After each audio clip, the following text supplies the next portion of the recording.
दोस्तों काफी लोग बोल रहे हैं कि जैसे 2008-9 में इंडिया में टोयोटा फॉर्च्यूनर थी, वही वाला हाल इंडिया में फिलहाल डिफेंडर का हो रहा है। जो उसकी कॉमनैलिटी हो रही है, कॉमनैलिटी ये कोई वर्ड होता भी है क्या दोस्तों? और बाकी जो मतलब उसकी इंडिया में डिमांड बढ़ रही है, that is going to be the next big car for who have unclassified source of income. और बाकी भी आज एपिसोड में बात करेंगे पिछले हफ्ते की थोड़ी बहुत कहानी उसके बारे में। उससे पहले you need to subscribe for a giveaway at the end of the month. Subscribe कर लो। जिसमें अगर आप देखिए आज की हमारी पहली न्यूज है कि डिफेंडर इंडिया में लैंड रोवर की बेस्ट सेलिंग गाड़ी ऑब्वियसली, जिसमें पिछले साल FY 2026 के अंदर लैंड रोवर ने इंडिया में जो भी गाड़ियां बेची है उसमें 80% डिफेंडर, रेंज रोवर और रेंज रोवर स्पोर्ट है, जो कि एक काफी बड़ी फीट है क्योंकि इन तीनों गाड़ियों का average transaction price around 1.5 crore के आसपास का है। तो अगर आप सारे main stream luxury car makers में से देख ले तो ये मेरे ख्याल से सबसे हाईएस्ट एवरेज पर कार प्राइस कर पा रहा है ब्रांड। साथ ही में JLR की सेल्स इंडिया में 14% से ग्रो भी करी थी इसी साल के अंदर, जो कि दोस्तों काफी बढ़िया चीज है। अब अगर आप देखें डिफेंडर इंडिया में काफी कॉमन हो रही है, मतलब कॉमन तो नहीं हो रही पर काफी लोग बोल रहे हैं कि जैसे 2009 में जब फॉर्च्यूनर आई थी ऑलमोस्ट 20 लाख के प्राइस में, तो काफी सारे अनक्लासिफाइड इनकम सोर्स वाले बंदों ने इस गाड़ी को परचेज करना स्टार्ट किया था। Now that is happening with the defender. तो दोस्तों क्या इंडिया में इतनी प्रॉस्पेरिटी हो रही है कि 15 साल के अंदर जो अनक्लासिफाइड लोगों वाली गाड़ी है उसका प्राइस 6 गुना हो गया, या तो अनक्लासिफाइड इनकम सोर्सेज वाले बंदों की इनकम 6 गुना हो गई है, या तो इंडिया में प्रॉस्पेरिटी ज्यादा हो गई है। I think so the first one is the real answer. और वैसे ही अगर आप देखें डिफेंडर तो उसको अच्छी गाड़ी है, काफी कूल सी लगती है, मेनली अपनी रोड प्रेजेंस के लिए बिकती है। बाकी अगर आपको लग रहा है 90% लोग इसकी ऑफ रोडिंग वगैरह के लिए ले रहे हैं, ऐसा कुछ नहीं है दोस्तों। वहीं पे अगर आप देखें इंडिया से एक गाड़ी दोस्तों अभी फिलहाल ग्लोबल एनकैप गई है और काफी बड़ी बेइज्जती करा के आई है। इसमें हमको पता होगा कि जो टोयोटा की ग्लैंस है वो मारुति बलेनो का रीबैच्ड वाला वर्जन है। अब टोयोटा इस गाड़ी को इंडिया से सोर्स करके अफ्रीका के अंदर भी एक्सपोर्ट करते हैं स्टारलेट के नाम से, टोयोटा स्टारलेट के नाम से। अब वहां पे ऑब्वियसली अगर ये गाड़ी लॉन्च हो रही है तो इसका क्रैश टेस्ट रेटिंग होगी, ग्लोबल एनकैप रेटिंग होगी, और इसका वहां पे 2 एयर बैग वाला वर्जन जाता है। अब क्योंकि इस गाड़ी के अंदर 2 एयर बैग है तो ये गाड़ी वहां की जो मेट्रिक्स है उनसे कंप्लाई ही नहीं करती, तो इस गाड़ी को फ्रंटल इंपैक्ट टेस्ट में एडल्ट ऑक्यूपेंसी में 0 का स्कोर मिला आउट ऑफ 0, लिटरल 0 का स्कोर मिला, 0 स्टार रेटिंग इस गाड़ी की आई है। क्योंकि उनके जो थ्रेशोल्ड है 6 एयर बैग वाला वो मिनिमम होना ही चाहिए अगर गाड़ी को कोई भी एनकैप रेटिंग स्कोर करनी है, पर इस गाड़ी के अंदर 2 एयर बैग्स ही आ रहे हैं तो वहां पे बिल्कुल ही 0 स्टार की रेटिंग आई है। बट टोयोटा वाले बोल रहे हैं कि वो आने वाले टाइम में इसके अंदर अपग्रेड्स करेंगे और 6 एयर बैग वाला वर्जन लॉन्च करेंगे अफ्रीका में। ये बस उन्होंने मजे के लिए लॉन्च करा है कि लोग खरीद पाए। और साथ ही में चाइल्ड ऑक्यूपेंसी में इस गाड़ी को 3 स्टार रेटिंग मिली है क्योंकि 29.33 का स्कोर है आउट ऑफ 49 में। और साइड इंपैक्ट में अगर आप देखें दोस्तों, जो पुतला एकदम रेड है दोस्तों, एकदम ऐसे रेड इसके सर है, रेड छाती है दोस्तों, क्या बेचारा एकदम फट गया होगा ये तो, और एकदम सारा इंपैक्ट आ गया। अब इससे दोस्तों 2 चीजें और पता चलती है कि भले हमारा इंडिया में भारत एनकैप बन गया और इंडिया में इस गाड़ी ने literally 5 star almost rating score करी है, तो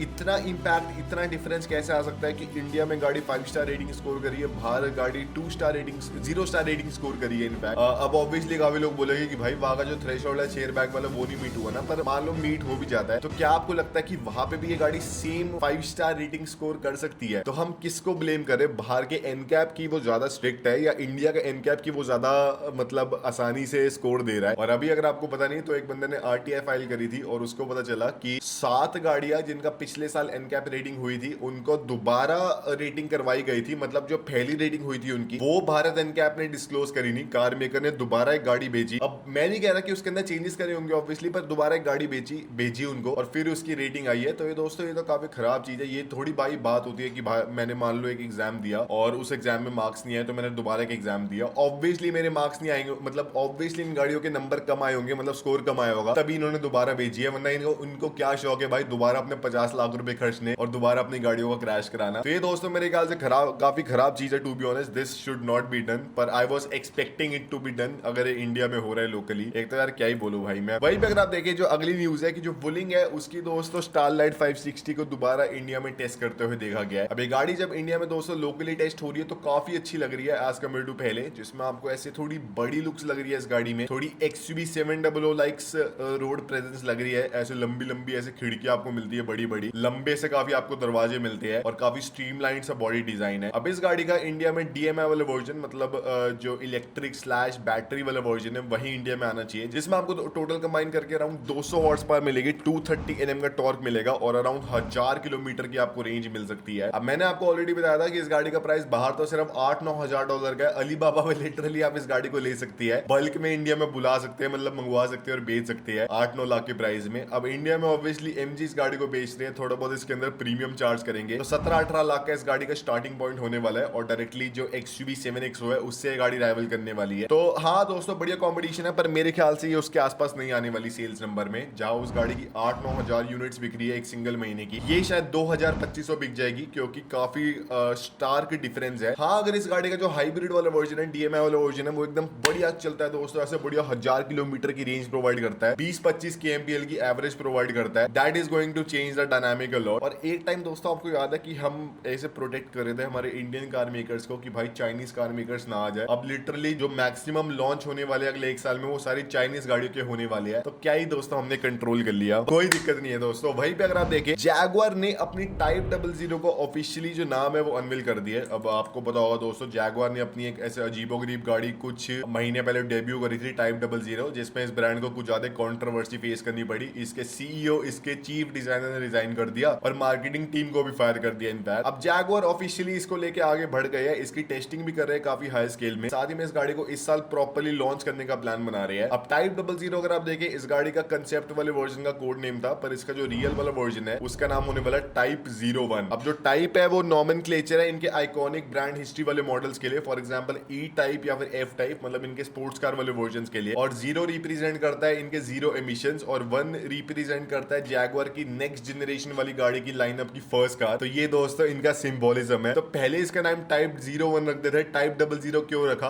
उसका इनकी सेइंग है कि भाई हम एकदम जीरो से स्टार्ट कर रहे थे, we were going to forget our roots and we were going to make things even better. तो ये उनकी आइडियोलॉजी है। अब मेरे ख्याल से दोस्तों अगर आप देखें, हम जितना मर्जी इस गाड़ी को बोल रहे हैं बुरा कि अच्छी दिखती है, बुरी दिखती है, पर मेरे ख्याल से गाड़ी बढ़िया चल जाएगी। जैसे आप APX वॉच वाला अगर आप देखें लॉन्च, वो घड़ी अगर आप देखें अच्छी तो नहीं दिखती, भद्दी दिखती है, पर लोग उसके ऊपर काफी जा रहे हैं कि भाई this is next cool shit. मुझे AP जहां 50 लाख की मिलती है, ये घड़ी 40,000 रुपए की मिल रही है। तो ये दोस्तों डिफरेंस होने वाला है। मेरे ख्याल से ये गाड़ी भी बढ़िया बिक सकती है, इंडिया में भी, बाहर भी, क्योंकि यंग लोगों को ये गाड़ी अट्रैक्ट करने वाली है। और यंग लोग ऐसी चीजें ही पसंद करते हैं जो सोशल मीडिया पे फेमस हो जाए और थोड़ी ऐसे कूल सी दिखे। तो दोस्तों कोई दिक्कत नहीं है, बढ़िया गाड़ी है। वहीं पे अगर आप देखें दोस्तों, अगली न्यूज है कि फिएट की एक नई गाड़ी इंडिया में टेस्ट करते हुए पाई गई है। हाँ दोस्तों, फिएट की, जिसमें अगर आपको पता नहीं तो फिएट एक फास्टबैक गाड़ी को लॉन्च कर रखे है इंटरनेशनल मार्केट में, जो कि एक तरह से जैसे सिट्रोन की बसाल्ट आती है ना इंडिया में, उसका आप फिएट वाला वर्जन कह सकते हैं। थोड़ा प्रीमियम आप मान सकते हो उसको, क्योंकि आपको पैनोरामिक सनरूफ वगैरह मिलती है। अब इस गाड़ी को इंडिया में टेस्ट करते हुए देखा गया इसके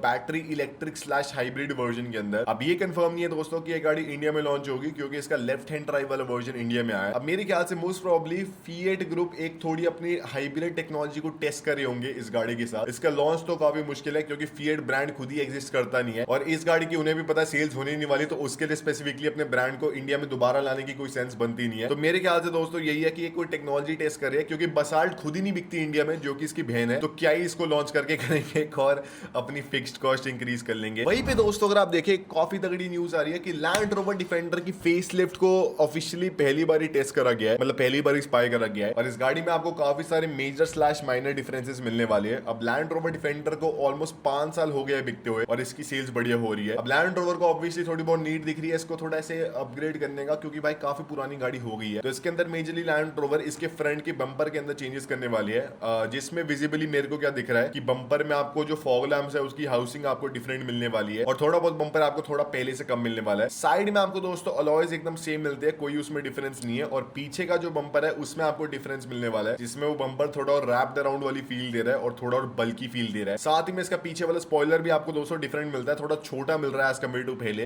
थोड़ी बहुत लुक्स को एनहांस करने के लिए। अब इंटीरियर का सिर्फ एक ही सिंगल स्पाई शॉट है, जिसमें कंफर्म हो रहा है कि अब इस गाड़ी में आपको पीछे 2 कैप्टन सीट्स का भी ऑप्शन मिलने वाला है। अभी फिलहाल आपको एक सिंगल बेंच वाली सीट का ऑप्शन मिलता है, पर आपको कैप्टन सीट्स का भी मिल जाएगा, जिससे थोड़ी इसकी प्रैक्टिकलिटी इंक्रीज आप मान सकते हैं। बाकी दोस्तों कोई भी ऐसे मेजर डिफरेंस नहीं लग रहा। मेजर एक और डिफरेंस क्या आ सकता है कि इसकी पावर ट्रेन के अंदर अपग्रेड्स कर दे, फॉर एग्जांपल पावर इंक्रीज कर दे, हाइब्रिड को लॉन्च कर दे, और रोड मैप बता दे कि कब इसका इलेक्ट्रिक वाला वर्जन लॉन्च होने वाला है। तो वैसे यही डिफरेंस होंगे मेरे ख्याल से, अगले 2-4 महीने में ये लॉन्च हो सकती है, क्योंकि ऐसे कुछ मेजर डिफरेंस है नहीं। लैंड रोवर इसके लिए शायद एक लॉन्च इवेंट भी ना रखे प्रॉपर कोई। वहीं पे दोस्तों अगर आप देखिए, काफी तगड़ी न्यूज आ रही है कि इंडिया का जो यूज्ड कार मार्केट वाला सेक्टर है वो एक्सपेक्टेड है फाइनेंशियल ईयर 2031 तक 10 मिलियन गाड़ियां या फिर 1 करोड़ गाड़ियों तक पहुंच जाएगा, जिसकी कंबाइंड वैल्यू अराउंड $70 बिलियन की हो जाएगी, अराउंड 7.5 लाख करोड़ रुपए की। अब अगर आप देखें, इंडिया का फिलहाल जो न्यू कार वाला सेक्टर है अराउंड 5 मिलियन गाड़ियों के ऊपर है, एक्सपेक्टेड है अराउंड 5% के CAGR से ग्रो कर लेगा, तो अराउंड 6.5 मिलियन कार्स के आसपास आ जाएगा। तो इंडिया में ज्यादा यूज कार ट्रांजैक्ट होगी आने वाले 5 सालों में as compare to new car, और इसमें मैक्सिमम जो है अनऑर्गेनाइज सेक्टर के अंदर है, मतलब जो ऐसे छोटे छोटे डीलर ऐसे बंदे हुए 4-5 गाड़ियां बेच देते साल की। अब इसके अंदर दोस्तों मेरे को क्या लगता है, काफी बड़ी अपॉर्चुनिटी है कार ऑक्शनिंग के ऊपर, काफी बड़ी अपॉर्चुनिटी है कार स्क्रैपिंग के ऊपर, और इस पे अगर आप में से कोई भी दोस्तों काम कर सकता है that would be really beneficial. आपको बढ़िया दोस्तों पैसे कमा सकते हो आप, और क्या है भाई, और ऑर्गेनाइज प्लेयर्स इसमें मेजरली थोड़ा बहुत मार्केट शेयर गेन कर लेंगे अगर वो सर्वाइव कर पाए, अगर वो बैंकरप्ट ना हो, क्योंकि काफी सारे दोस्तों almost on the verge of bankruptcy, नहीं तो on the verge of shutting down है, क्योंकि एक used car dealership operational at a scale in different cities is very very expensive, क्योंकि मेन इसके अंदर डेप्रिसिएशन कॉस्ट होती है गाड़ी की, जो कि कंटिन्यूअसली हर एक दिन होते रहती है, और आपको इन्वेंट्री को भी मेंटेन करना पड़ता है, और इसमें जनरली कैश फ्लोस काफी बेकार होते हैं इस वाले बिजनेस के अंदर, क्योंकि आपकी फिक्स्ड कॉस्ट काफी हाई होती है और आपको डेप्रिसिएशन भी शो करनी पड़ती है उन कार्स की। तो इसलिए ये दोस्तों दिक्कत है, अगर इसमें कोई फिक्स्ड कॉस्ट को सही कर ले तो वो दोस्तों काफी सही है। वहीं पे दोस्तों BMW ने अपनी एक नई स्पोर्ट्स कार को स्लैश एक नई कंसेप्ट को अनवील कर दिया, जो कि मेरे ख्याल से पिछले 5-6 सालों की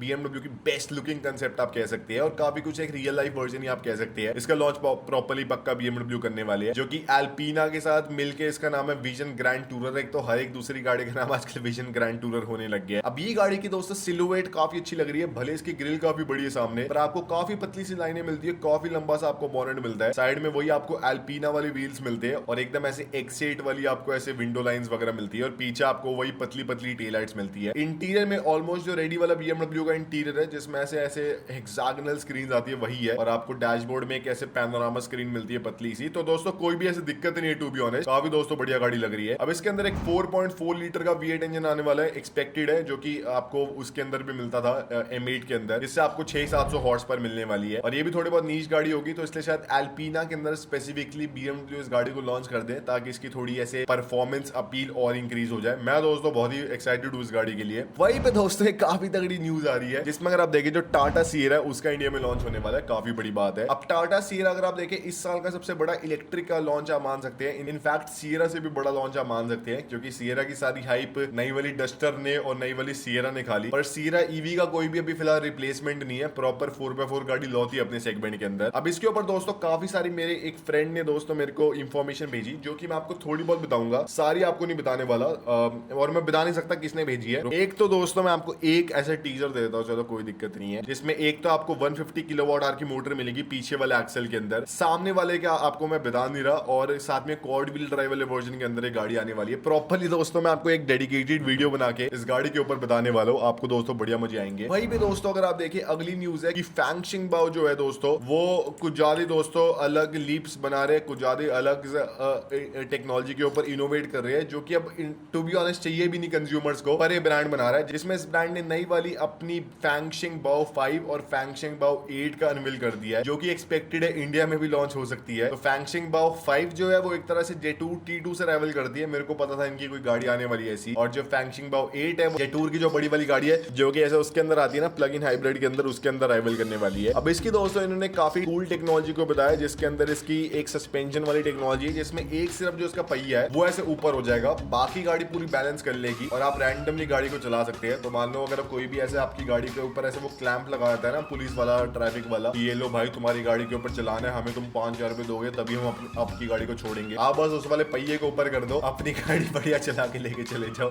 लिटरली ये होने वाला है। और इससे और फायदा क्या है कि मान लो अगर आप एक जगह पे जा रहे हो, खड्डा जहाँ पे एक साइड में, तो आप उस वाले पहिए को ऊपर कर दो और बढ़िया आपकी गाड़ी निकल जाएगी। ये दोस्तों अगर आप देखें काफी कूल टेक्नोलॉजी है, पर 99% केसेस में इसका कुछ काम नहीं है, बस ऐसे यूनिक टेक्नोलॉजी है, तभी इसका वो मार्केट कर रहे हैं। और साथ ही में दोस्तों इसका अगर आप देखें प्राइस सोचो कितने स्टार्ट होगा, लिटरली इसका जो प्राइस है मैं आपको बता दूं कितने स्टार्ट है। प्राइस है दोस्तों अराउंड 35-40 लाख से स्टार्ट है। तो ये दोस्तों अगर आप देखिए काफी कूल है, काफी सही चीज है यार। 40 लाख से आप मान सकते हैं, 40 लाख में इंडिया में दोस्तों ऑलमोस्ट सफारी आती है, अगर आप टॉप मॉडल ऑन रोड देखें, और ये गाड़ी आ रही है, तो यार ये तो काफी कूल शीट हो गई टू बी ऑनेस्ट। वहीं पे अगर आप देखें दोस्तों और न्यूज आ रही है कि टाटा मोटर इंडिया में जो अपनी अविन्या और बाकी सारे मॉडल्स है उनकी भी जो टाइम लाइन है वो कंफर्म कर रही है, जिसमें टाटा सिएरा का वो ब्रांड अनवील करेगा, उसके बाद टियागो का जो फेसलिफ्टेड वाला वर्जन है उसका इलेक्ट्रिक वर्जन लॉन्च करेगा, उसका नॉन इलेक्ट्रिक मतलब आईसी वाला वर्जन लॉन्च करेगा, तो 3 गाड़ियां हो गई। इसके बाद दोस्तों ये ब्रांड अपनी जो अविन्या वाली ब्रांड नेम है उसको दोस्तों प्रॉपर्ली दिखाने वाला है, और ये में आर्किटेक्चर के ऊपर 2 गाड़ियों को अनवील करेगा। एक तो जो टाटा अविन्या होगी मतलब इसकी ब्रांड की लग्जरी गाड़ी वो होने वाली है, कंफर्म है, उसके बारे में भी काफी इंफॉर्मेशन मेरे पास दोस्तों आ गई है। साथ ही में इस ब्रांड की और दोस्तों एक गाड़ी होने वाली है जो कि सेम आर्किटेक्चर के ऊपर बेस्ड होगी, पर शायद अविन्या वाले ब्रांड नेम के अंदर ना आए बल्कि टाटा वाले ब्रांड नेम के अंदर आ जाए। उसके बाद ये ब्रांड अपनी सफारी इलेक्ट्रिक का लॉन्च करने वाला है, मतलब 2 गाड़ियों का तो अनवील होगा, बाकी गाड़ियों का लॉन्च होगा। तो दोस्तों इस ब्रांड की भी लाइनअप काफी ऐसे पम्प्ड अप है और मेजरली 3 नई इलेक्ट्रिक कार्स लॉन्च होने वाली है जिनकी कंबाइंड सेल सब कुछ करके 15,000 यूनिट्स पर मंथ पे आ सकती है। और जैसे इंडिया में फियर बढ़ रहा है कि भाई